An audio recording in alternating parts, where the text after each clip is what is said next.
what we're going to do is we want to look at a subject which is the future of rural employment. What I was going to suggest, guys, is that, just to start off with, Colin, to ask you, what do we mean by the future of rural employment? What do you think? What does that mean to you? I suppose it's if you look at any of the official government documents, the one that came out recently about the plan for rural Ireland, or whatever it was called. Let me just put up the exact title: Our Future Rural Development Policy 2021-2025. That was a large 120 plus page document with a focus on boosting rural life, and a key element of that was jobs. But when you actually dig down into it and you look at what's in it, it's all quite vague. I mean, they're talking about bringing IDA investments into rural Ireland, and they talk about half of IDA investments, but there's no sense of the quality or quantity of those investments. So you could have 600 jobs, 6,000 jobs in the case of some of the large tech companies going into Dublin Docklands, and you could have a company coming in setting up with 60 jobs in rural Ireland. And based on that, that's 50-50 split. That's half the investments going, one to Dublin and one to rural Ireland. And based on their own criteria, that's the measurement. It's half of them, but there's no measurement in the criteria they're setting out in terms of quality. And it's quality jobs that we need in rural Ireland.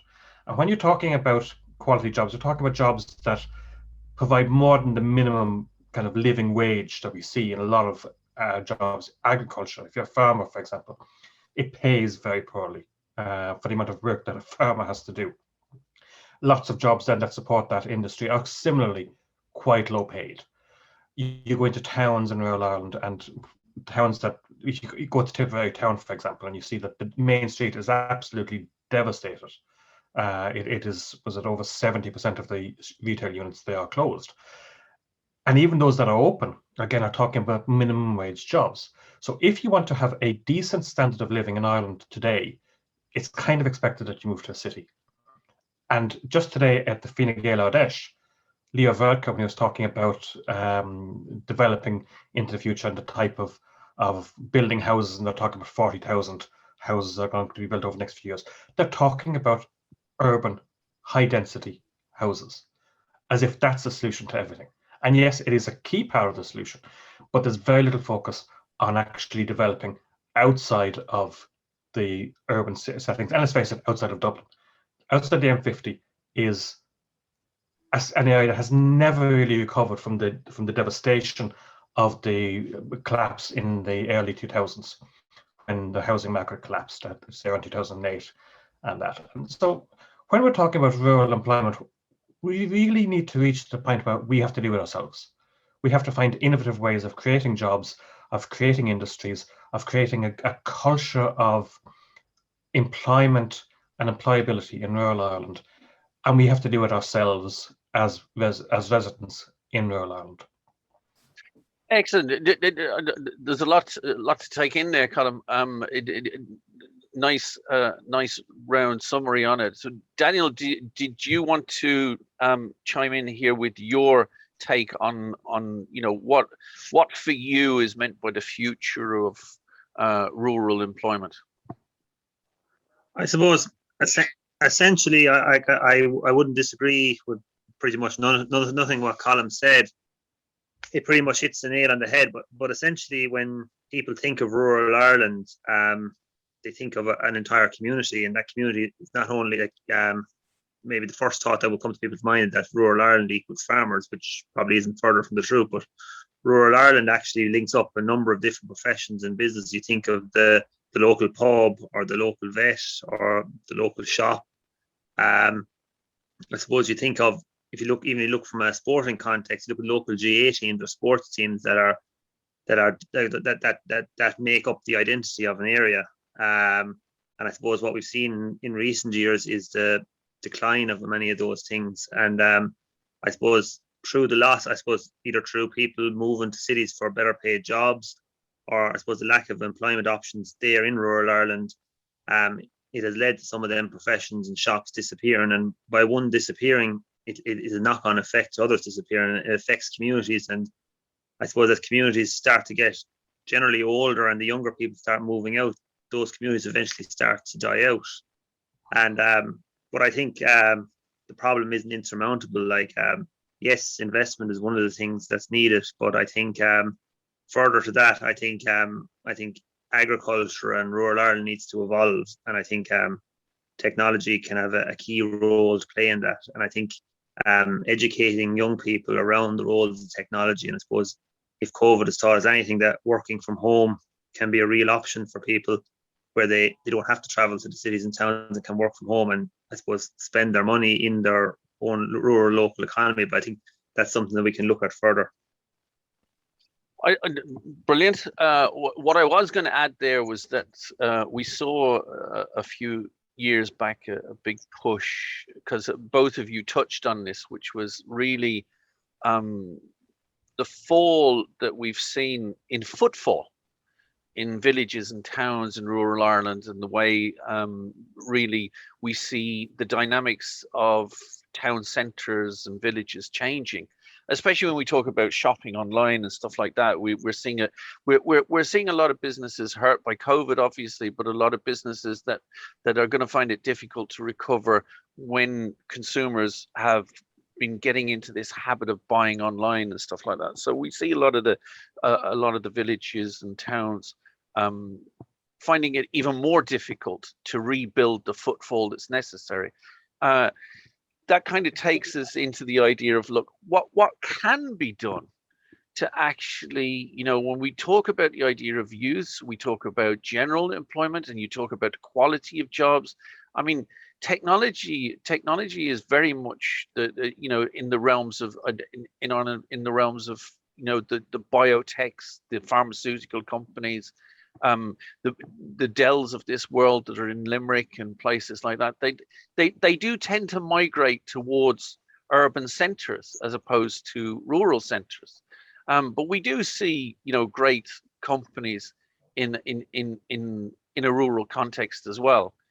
But what needs to be done, Colm? What do you think? What are the kind of potential practical fixes that we could look at, that we need to innovate around, in order to bring the quality of employment into a rural context and grow and sustain a rural living and working into the future? I think there's a combination of things, and I think if you look, just to go back for 1 second, we're talking about the impact. I mentioned Tipperary Town, the impact that the recession had there, and I think it's paralleled to a certain degree when you look at what's happened in Dublin with COVID.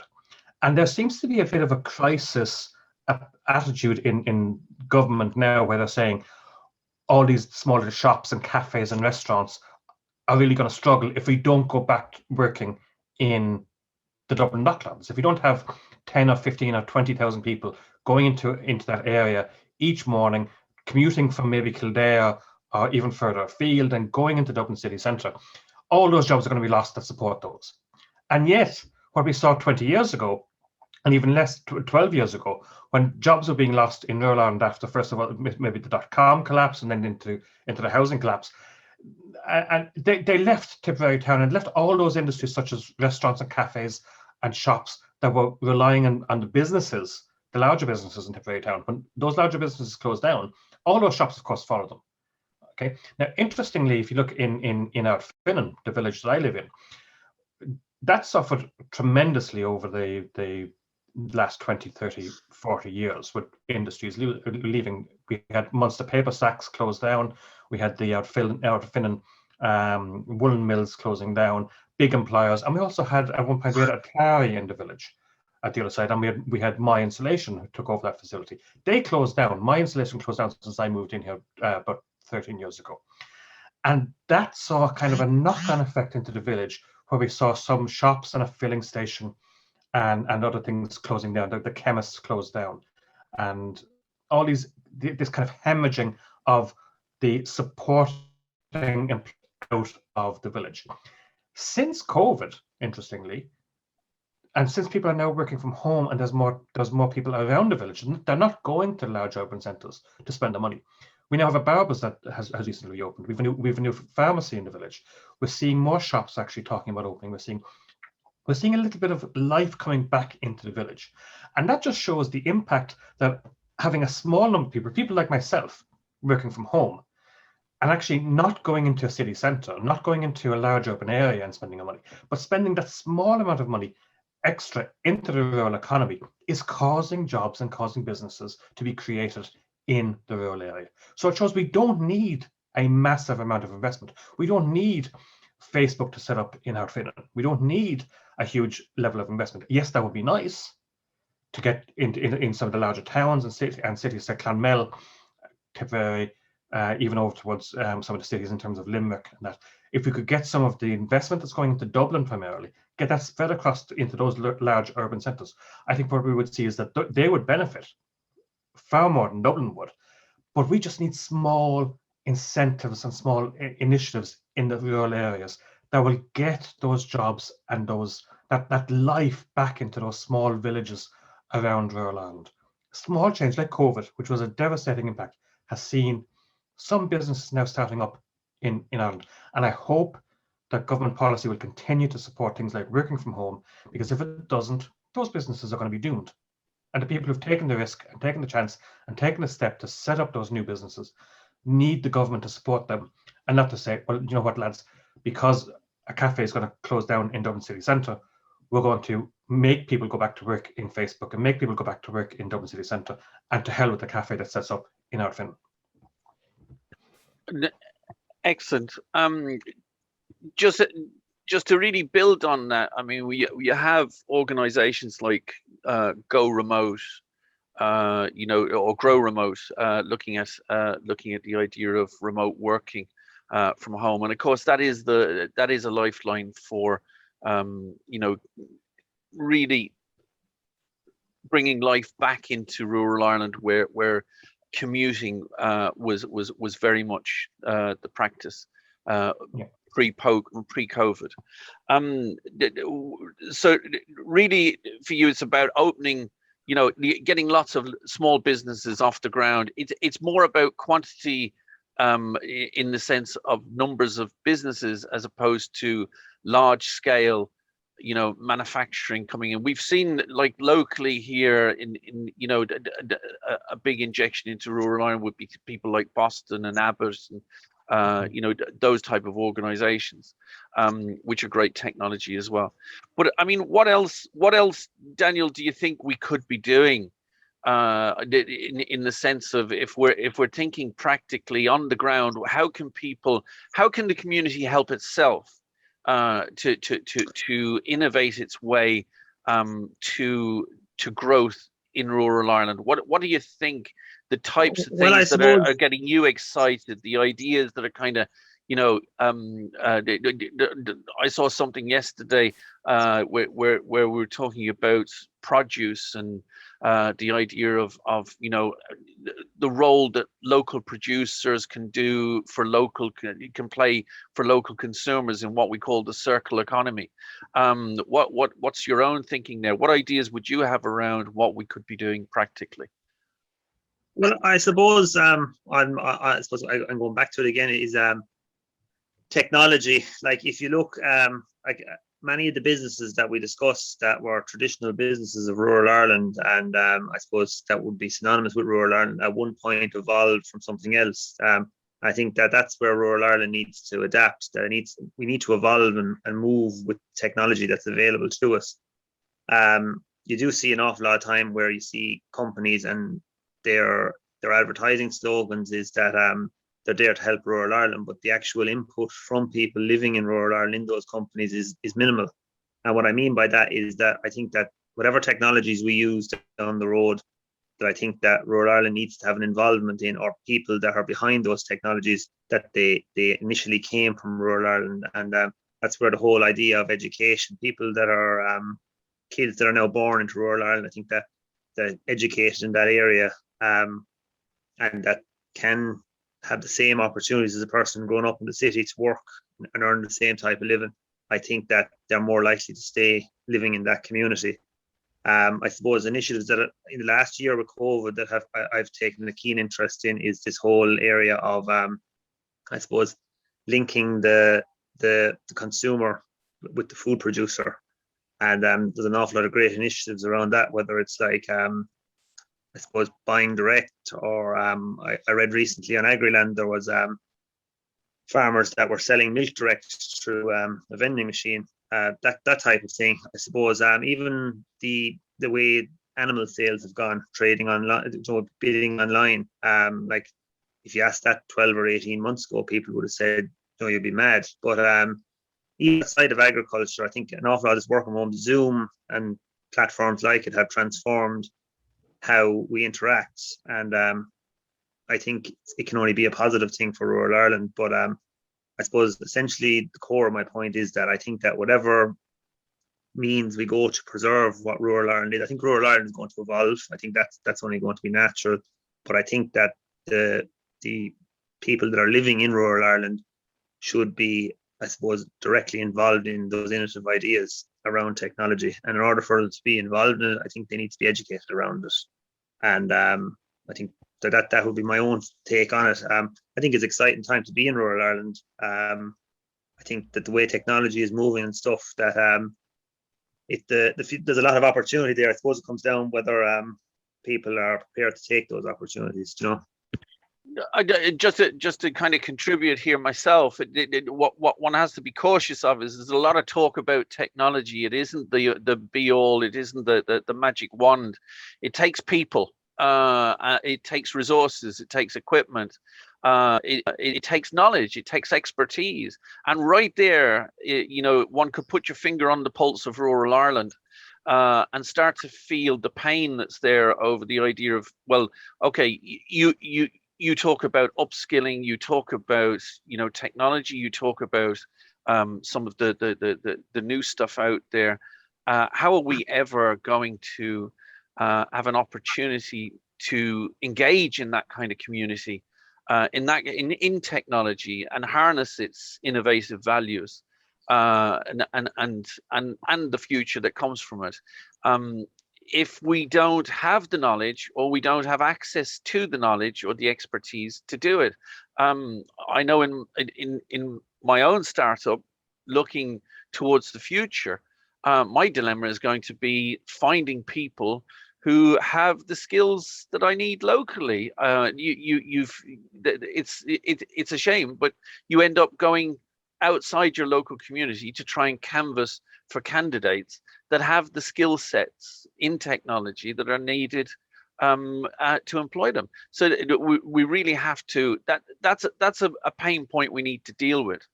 Now we're probably, just before I let it back to you with the next portion, we're probably going to need to take a break here in a few minutes, so I'll stop us fairly sharp. And what we'll do is we'll just take a break for 2 minutes and then come back on topic again. But Daniel, how do you feel about the available technology skills in rural Ireland and the opportunity to really grow, expand, and to propagate those skills throughout? No matter what age we're talking about, whether they're mature people retraining because coming off a farm and want to get into technology, maybe it's a business person who has an idea for a product or something like that and needs to understand what role technology can play in developing their product or their service. They don't necessarily know too much about technology, but would like to know, or would like to have access to people that do know. What's your thoughts around that topic? Well, I suppose a bit of background on myself. Pre-COVID, I would have taught IT to farmers, basic IT. That would have been basically maybe setting up an email address, and nothing too hectic, or registering calves. They're generally farmers online and stuff like that. And I suppose the average age of the people that were coming into me was anything from 50 up to maybe 80. And I suppose the first thing that will come to head is that when you meet them, they tell you they can't do this, it's not possible, they'll never learn it. and there were 5 classes, and of all the students, I must have gone through 50 of them in total. Of all the people that I had gone through, I don't think I met one person that didn't actually learn and actually do an awful lot. And I even met some recently that told me they've progressed on further. So that's pretty much clear evidence to me that that this whole myth around that, you know, technology is beyond people, I think isn't true. It's what level you bring them in at, and then you develop them on. People tend to develop very quickly. I suppose on the flip side of that, then I suppose through my own work through Enterprise Ireland, that on my own kind of a project, that the amount of people that you meet, and even in farming and in rural Ireland, that have great ideas, but I suppose don't have the confidence to bring those ideas to the next level into reality. And many of them are very, very good ideas. And I suppose if you go into the Enterprise Ireland or Leo or any of these, at the end of the day, what you're getting is support, and you're getting mentorship, but it's finance, and you still have the job of going out and actually locating these technology people or whatever it may be to actually design and build what you're doing. I suppose that's something that we kind of do need to look at, that where people can bring their ideas to maybe to a minimal viable product that they can, I suppose, showcase their ideas into a more tangible form that people can understand them better. But Daniel, I think that's it. Just to jump in there, this is this kind of mission that we're talking about, you know, which is that transforming ideas, you know, from virtual into reality, making things tangible and real, so that, you know, people who want to access skills and expertise can do it. But just to come back to the idea of to the idea of, you know, what's out there at the moment, if you're interested in, you know, grabbing hold of technology and trying to harness the value of it, and the opportunities it brings, to create novel things, maybe, or to grow your business. Colm, can I bounce it off for you and ask for your take on you know, where are we at the moment if it comes to the idea of, you know, accessing knowledge, accessing training, you know, what's out there in rural Ireland? Is it a desert, or is it a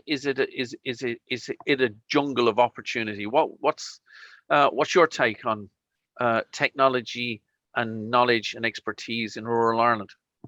I think it's far from a desert. I don't think it's but it's also far from a jungle. But it's got, let's say, the green shoots of recovery, to use the analogy. I criticized the government early on because I thought some of the policies were a little bit vague. But one great success, and we give credit to them for this, is Springboard, where people can go and do a university course and get it 90% funded if they're in employment, or 100% funded if they're unemployed. And if you look at the Springboard courses that are there at the moment, a lot of them are technology based. They're about upskilling people in needed industries, be it high tech or pharma, etc. But there's also a lot of courses in there that are kind of a little bit more innovative. You look, I did one actually just last year with Trinity, which was in innovation and enterprise development, and that was, even though it was taught by Trinity College Dublin, it was a full postgrad. It actually provided regional centres, so that I did my lectures up until COVID happened in Tipperary town, but after that it moved online, and I think that online element represents a huge potential for us to actually upskill and train people in rural Ireland. So you can have people, yes, at one end who are getting that kind of high skill training, but at the other end, the work that Daniel was doing there, and he highlighted, that's hugely necessary. And you can see that people will move on, that, you know, learn how to do how to use an email account, learn how to do basic online. But in a couple of years, they could well be doing courses online, and even leaving aside the likes of Trinity and the official university courses and postgrads, there's lots of MOOCs, as they're called, massive online. I never remember what the second O stands for. Courses, MOOCs. But you've got those, and many of them are free. You can, for example, if you're interested in digital learning, you can go onto the Google Digital Garage service, and you can do a qualification in digital marketing which is, I think it's accredited by the Open University, but it's even if it isn't accredited, it gives you the base knowledge. And there's lots of courses out there that do that. You can upskill, you can learn. And that's what we need to actually foster and build, so that if you need the skills that you're missing, for example, right now in your startup, and you said you would have to go outside of your locality. Well, thanks to things like Zoom and the communications that are there now, you can do that.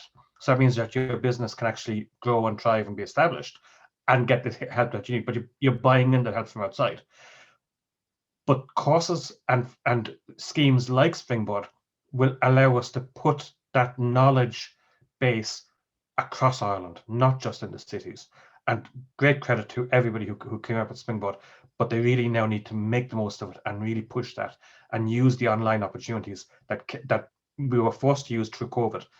Really harness that potential now to spread the knowledge across the entire country.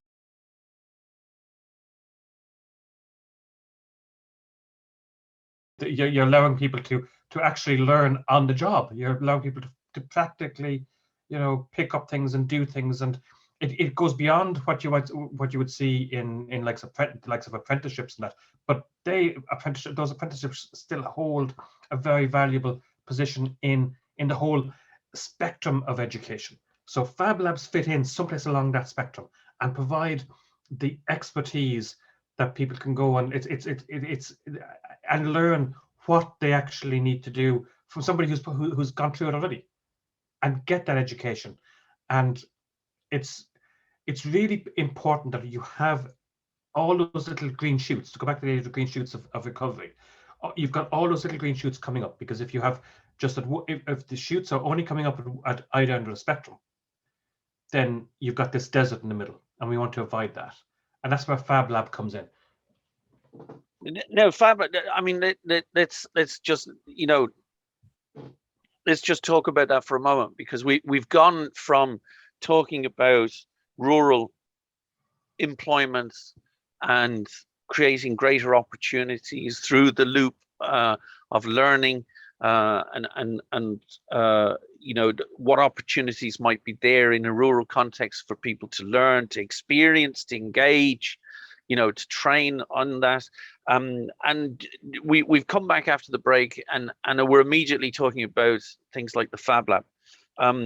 Fab Lab is one of those ideas, but what makes Fab Lab a little bit different is that it is an innovation hub. It's not just about training or education. It's about the idea of connecting people, because there's a lot of local, especially in a rural context, there's a lot of people living next to people who may not necessarily know what they do, what their expertise or what their knowledge is. And a Fab Lab is an opportunity to bring communities together and say, look, we have knowledge in this particular area, we have expertise in this particular area, and perhaps we could share those for mutual benefit, whether it's a social outcome or a commercial outcome that we're seeking.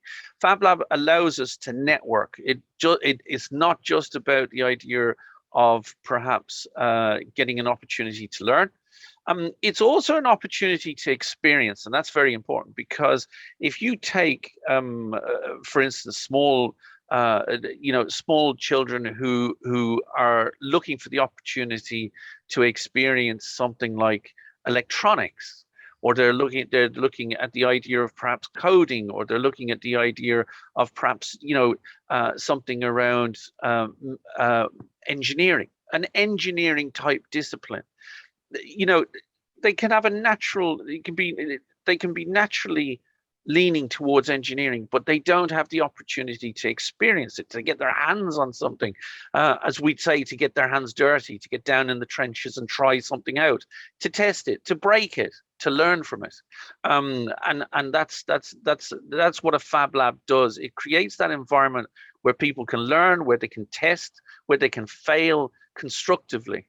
And where they can network with other people. So there's a big social, a social peer learning approach to it as well. But what would be the measures of success? I mean, like the measures of success, Daniel, if I'm a local business, why would I have any interest in a Fab Lab?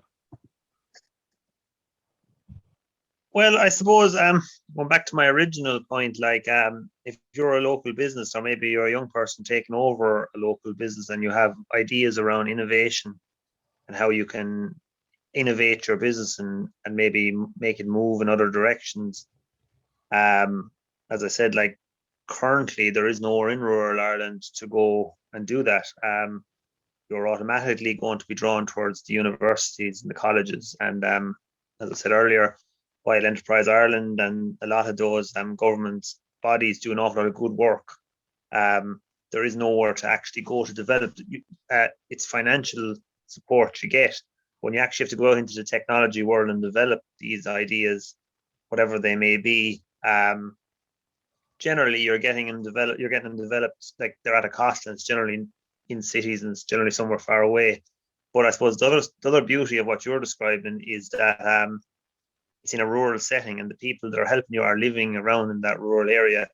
So like there's a meeting of minds as such, and I suppose like it's innovation ideas being developed in an area for the benefit of that area, and I suppose of all areas around the country. And I think it hasn't been done. It's not done at the moment, and I think that it's an area which we definitely need to look at, because I think that the ideas that can come out of a project like that can go back to, as I said before, help rural Ireland evolve and move into the future. Just to throw my own 2 cents in here, again, and Colin, I'll bounce it back to you. For me, the measures of success are very important. I'm very much of the thinking that you have to measure your way forward, because it's only when you look back at what you've measured, you can gauge how well you've done. And a measure of success here is the idea of, maybe created a FabLab could keep a score of perhaps spinouts, businesses that are actually come out of the idea of the FabLab, that spin out and contribute. So you've got metrics around the idea of how many businesses could be helped, and how would they be helped? Well, they could be helped not only to develop new products. It could be the idea that, look, they just don't have the time or the interest or the capacity or the capability to build a website, to turn around and put a digital marketing campaign together, to understand how to get Zoom working or Facebook Live or something like that. And they may just want a boutique service where they walk in and say, I'd like X, Y, and Z. And this X, Y, and Z are technology. We don't have this opportunity at the moment where you could walk in like you'd walk into a hairdresser and say, just here, give me the cut I need, give me the style I need. I don't necessarily want to do it myself. I want to connect with people that will put this and allow it to happen. There are a lot of organizations out there, very good organizations, very powerful, like Leader, Enterprise Ireland, the local enterprise boards, the county council, the Chamber of Commerce, even these business networks, Questum, the Innovation Centre. There's a lot of these there. Very often or not, though, the resources are scarce, the people, the expertise are scarce, and what they offer is the opportunity to draw down funding, whereas not everybody's looking necessarily for funding straight out of the box. They may be just looking for a conversation with somebody who's been there, done that, or has knowledge in that area. And that's the great thing about networking through the FabLab. Colin, did you want to? I wanted to come back to you there to add, from the point of view of small businesses, what's in it for them? Not just the idea of being able to hire somebody who's already shown an interest in the technology or maybe passionate and going off. If you're doing, for example, an apprenticeship, we don't see a lot of apprenticeships in new technology. It's always been the trades, and I really feel that the FabLab is a way to introduce this idea, perhaps in collaboration with people like the ETB, to bring new types of apprenticeships that are totally consumed in technology and bring them to the forefront. Then employers have the capability to employ these as they enter the technology market themselves. But Colin, what did you want to add there? Yeah, I mean, I think there's been a lot covered in the last few minutes, but just thinking about it, there is a parallel for what the Fab Lab can do, and that parallel is in the high-tech sector, particularly in the software sector. And you look at these kind of innovation hubs that get set up around the country, and you've got the likes of Dog Patch Labs, for example, or NDRC, and these other organizations, where people come together, small little startups get kind of awarded a place in their facility, and they get desk space, and that's all very valuable, and they get training and mentorship and support. But perhaps some of the most valuable things that they'll get is the contacts and the friends and the people that they'll build up, people they'll meet in the canteen, people they'll meet over the water cooler. I've got a problem, I'm trying to solve this. Or, I did that last year. I know the guy who can help you with that. That sort of interaction is invaluable, and we've seen it around the world. It's not just something that's happening in Ireland. It started in Silicon Valley. All of these kind of startup little hubs. A Fab Lab is very similar to that. Fab Lab would focus more maybe on some of the practical elements in terms of those skill sets that don't really fit into an NDRC or a Dog Patch Labs. And it's not to say that, criticize those. I think I've got huge respect for those guys, right? But they're not going to bring somebody in who's going to be building a factory, a small little factory in the cubicle that they get, right? So you need to have, like I said, all these little green shoots shooting up to provide the whole economy with the kind of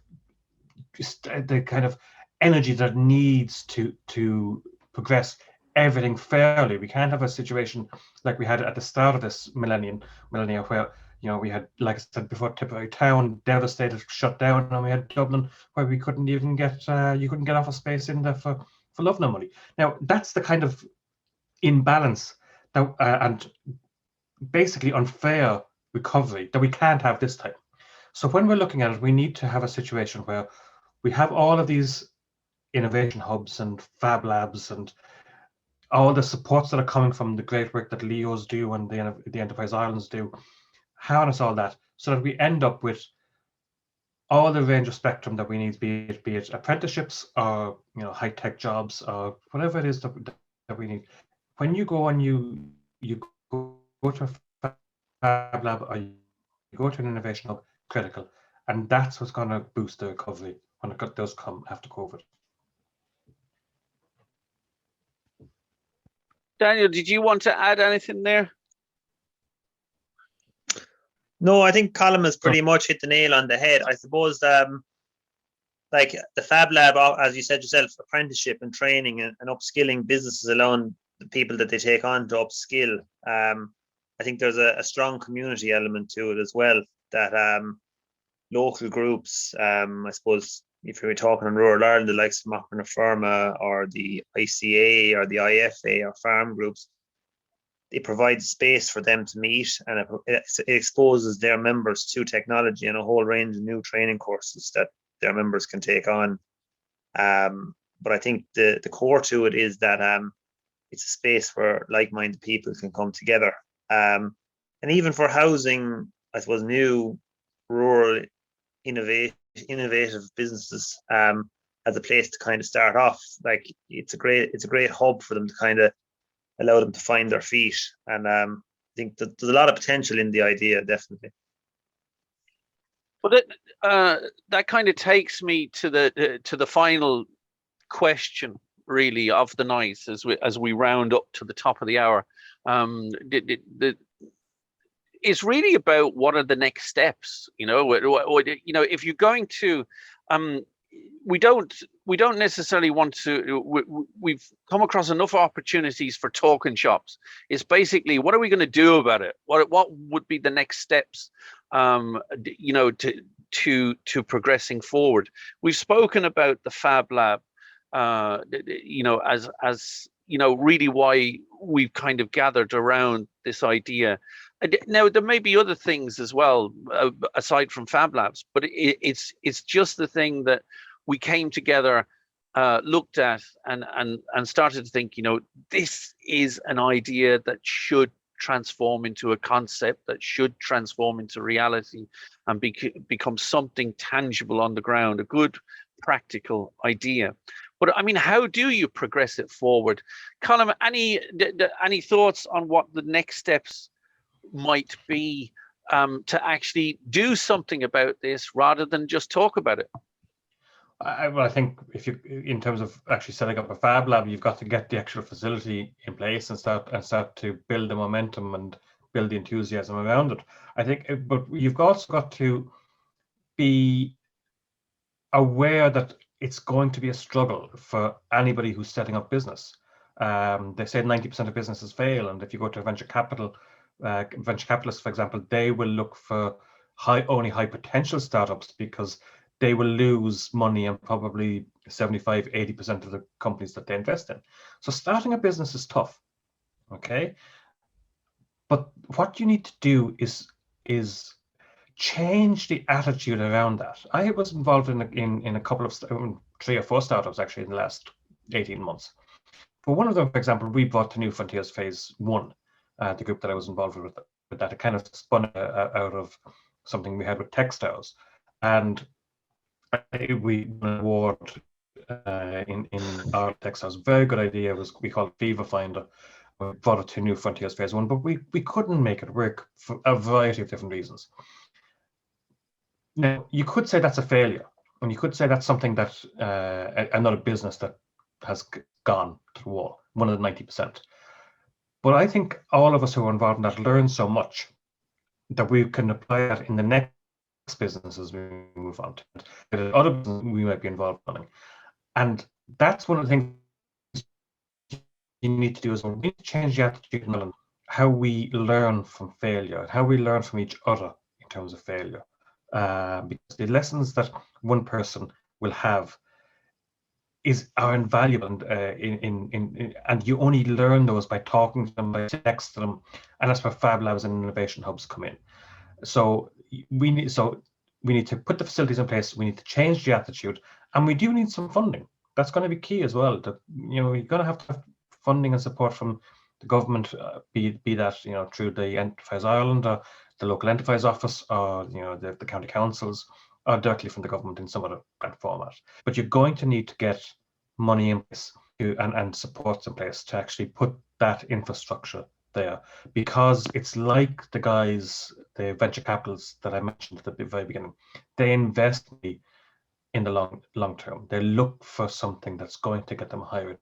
And we need to be aware that yes, 90% of the businesses might fail, but we can reduce that number, and it's the 10 or 15 or 20% that come out of a Fab Lab, that come out of an innovation hub, that will create the jobs and create the initiatives that will help. And those, even the 90 or hopefully 80 or 75% that do fail, they're not completely written off. It's the learnings that the people come out of that will boost the next tranche of jobs that come through, and the next businesses that go through the Fab Lab, and the next innovations and people working from home and things that they're doing in the maybe even in the back garden shed or whatever. That all these businesses and side hustles and things need support, and that's the next step. So it's find the facilities, put it in place, change the attitude so that we're going to help each other, and we're going to accept the fact that things are going to fail, and we're going to fail better.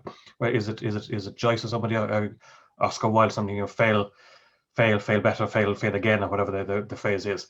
But you learn from failure, and you move on from failure, and then you actually put the funding in place to accept the fact that we're gonna fail, but we're gonna benefit tremendously in the long run by accepting that failure and learning from it. I think that's really important. Is the idea of failing early, failing fast, and failing forward, meaning it's constructive failure. Something that you can learn from. We're not talking about failure in the sense of something destructive or judgmental or whatever the case might be. It's about that opportunity to learn. And Irish people tend to be judgmental about failure. It's like there's a kind of a sure, what would you expect? He look where he came from and his family. None of them ever set up a business. But if that's the attitude, nobody's ever going to set up a business. Nobody's ever going to take a risk. And that's why we need to change the culture around failure and see it not as terminal, not as something because this is the attitude that you have in America. Failure. A lot of venture capitalists in America want to invest in somebody if they haven't failed in the past, because you learn so much from failure. we need to adapt that attitude here in Ireland. Well, I think that's great. But my own contribution here would be that I'd be very cautious about the idea of setting up another junket, right? Another scenario whereby you're creating something that isn't self-sustainable, something that becomes a charity that basically, there's nothing wrong with charities, don't get me wrong, but a Fab Lab is something that's run professionally. It has professional structures. It has to, because it has to be a safe environment, and it also has a lot of technology around it. And if you're going to give the training, you're going to need that training to be in a professional environment as well, because when you go out into the world of work, it can't be a voluntary type approach, and you can't have for me personally, I think it would be much better to have a sustainable, as you say, a venture capital driven approach to it that says, you have to stand on your own 2 feet. You can't be reliant on some funding every year just to sustain your operations. That wouldn't be good. So that kind of brings up the question. And Daniel, is a tough one, this one now. So I mean, I can understand if you want to bounce this one off, and bounce it around. But how is this going to work from the point of view of how can it be? How can it coexist and be sustainable as a professional organization without descending, to a point where it has to rely and sustain itself purely by funding from government agencies, whether that be Leader, local enterprise board, county council, some type of, donations or whatever the case might be. How does a Fab Lab survive? Well, I suppose that's the $1 million question. I suppose, my opinion on it would be, and how I would view it working, would be, yes, the professional element, the management element to it is essential. As I said, I suppose what you would call the traditional committee approach probably wouldn't work there. So you do need that professional element to it. But at the same time, then you do need that the community have a stakeholding. I think it's essential to its success that wherever a Fab Lab is located, it needs the backing of the local community.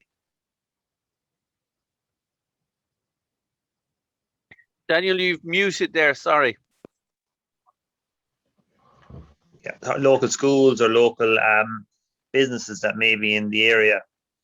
I suppose on the whole question of funding, I would imagine like a business or a startup or an innovation business that might be housed in that may have technology people, you would probably look to maybe give them a space, and in return for the space that they're providing part of the training in particular areas. I see that as a funding model, that you're getting access to that business's resources, and on the flip side, the business is getting the access to, I suppose, a building and a presence in the area. I suppose it's important to remember, while we can't expect to be completely funded by state money, I think it's important that we do have access to it. The likes of SkillsNet, stuff like that, where they're part funded, obviously go a long way towards in the costs that the Fab Lab have on their side. But SkillsNet on it will draw in people to do particular courses, whatever it may be. But I think there is a role for funding, but at the same time, there is a role for, I suppose there's an economic role to it as well. I suppose the beauty of a Fab Lab is that it's not a complete economic venture where it's a private entity looking to maximize their return from it, that there is a community element to it. And I suppose it's not completely community driven, and it's not completely, I suppose, business driven. It's kind of a halfway house, and I think that's I think what will make it attractive to people. And that's excellent. And I think what we're kind of broaching the topic of, there's a couple of different business models, where you talk about the idea of a non-profit where the focus is on the social outcomes, and it's not about making profit for shareholders. And then on the other end of the scale, you have the capitalist approach that talks about the idea of making a profit to return to the stakeholders. That middle ground, we've come to learn over recent years, over the last decade, is very often we have social enterprises building on that middle ground that look not to the idea of profit for stakeholders, but look for profit for return back into the community or back into the business itself. But it is ran professionally as a business. So that middle ground is something I'd be keen to explore, again, with the community, because Daniel, I think you're bang on right. This doesn't survive without the community, let alone the idea of locating it. It's the community that make up the demand for the FabLab services. It's the community that contribute to that FabLab network. It's the community that avail of the services and also provide that peer learning opportunity. You draw from that community to provide that training. Colm, I'm keen to hear if you have any ideas around the idea of how the FabLab could avoid becoming something that can only be sustained through state funding or whatever the case might be. Well, I think to start with, you're going to need state funding, you're going to need state support, and you're going to need to have that injection of capital. It's either that or get something like an angel investor. If you could find somebody who had maybe been very successful in business and saw the potential in it and wanted to invest. There are very few of those, but if somebody came along, great, grab them and invest them and learn as much as possible from them. But realistically, you're probably looking at state investment at the start. But then if you go back to that venture capitalist approach and model, not to make a profit for stakeholders as they would do, but if they can make a huge return on investment by having only 10% of their businesses actually turn a profit, then that shows the potential that's there. So if we could have 10 or 15 or 20% of the businesses that pass through the FabLab, if we could have those to be a success, and not only that, but we also said to the guys who do fail, come back to us with something else, right? And that we will support you and we will help you to be in the next tranche of successful companies. But if you can make the money out of that 10 or 15 or 20% of companies that are a success, and maybe have some kind of a cooperative approach where we all help each other, both in terms of with expertise and with technology and with the physical equipment maybe that we would need, but also financially, that the successful companies know they owe their success to the fact that the FabLab was there. So they will be encouraged, if not obliged, to invest in it in the future. That's where the community element that Daniel was talking about comes into it. Because if you're a success because the community has supported you, really, to be part of the community, you've got to pay back in. You've got to pay it back. I think that's an excellent thing of pay it back and pay it forward. Probably that idea of paying it forward to somebody else. Now it all sounds very fluffy and very kind of very out there.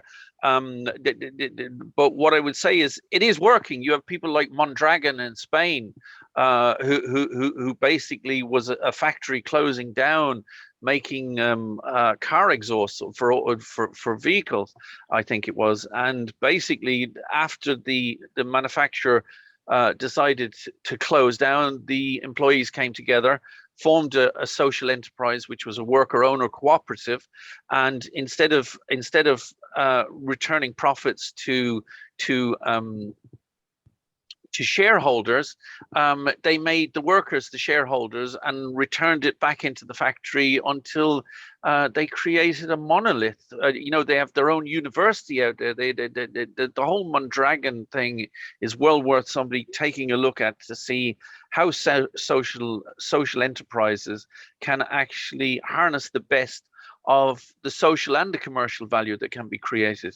We're running out of time here again. I just wanted to add that it is conceivable that a Fab Lab could charge for services, materials costs, that type of thing. They could be passed along to those availing of the services. There can be a margin out of training as well that could go towards it. I still think that you can arrive at a sustainable business model that doesn't mean that you're reliant solely on state funding. I do think you're always going to be expanding, and definitely in the first 5 years. But for today and for tonight, that's, for me, it's been an interesting and engaging kind of conversation, and I really appreciate each of your time. What I want to do, though, before I close it out, is just pass it around to get the last word from each of you on this, which is the Fab Lab is something that the community needs to understand and learn. We have less than 3 minutes here, guys, so I'm going to give you a minute each. Daniel, anything you want to say in closing on our discussion, our fireside chat tonight? I suppose on the Fab Lab, I suppose, as I said, it's very fluffy at the moment, and we haven't kind of drilled into a lot of the details. I suppose the next step for people is to go and educate themselves, and hopefully in the coming weeks we'll have some sort of a public or community meeting, maybe to expand it out further. But the one thing I will say on it is that the solution to many of the problems in rural Ireland, or the solution to many of these things that we see, is going to come from community. It's going to come from people actually, I suppose, getting up off their seats and actually going about doing it. As we said before, yes, we might fail, but we can fail and we can do well, and we come back and we try again. But if we sit there and let things stay as they are, things won't. We can't just expect the government to fund, and the rural Ireland will come back to life, or we can't just expect things to happen by themselves. I think that people generally have to get up, and they have to, get behind ideas. It doesn't have to be this idea, but get behind initiatives and actually support them and see where we go. I think that's something we do need to, as a rural community in Ireland, across the country. It's something that we, like a Fab Lab, if we could get one off the ground, could be a precedent for others to be set up around the country. Excellent. And Colm, just back to you, because I know you possibly like to close out our meeting tonight as well. Do you have any last words you want to share? Look, I think anybody who's sitting there looking at this and wondering what's a Fab Lab, we're wondering how it's going to work as well. But the reality is, if you go back to the first principles, is what are we talking about here? We're talking about local people, as Daniel said, that the community helping itself, and the power of that is huge, and we've seen it around the world repeatedly. And this is about the community getting together, doing something as a group that we can actually be very, very proud of. And not only that, but if you don't want your sons or daughters having to go to Dublin or London or America or Australia in the future for jobs, if you want them to be able to stay at home, we need things like Fab Labs. That's what this is about. This is about helping people stay in rural Ireland who want to stay in Ireland. That's the core of it. And that's powerful stuff, Colm, because there's none of us here are politicians. We don't have a vested interest in a particular party or policy or a particular way forward.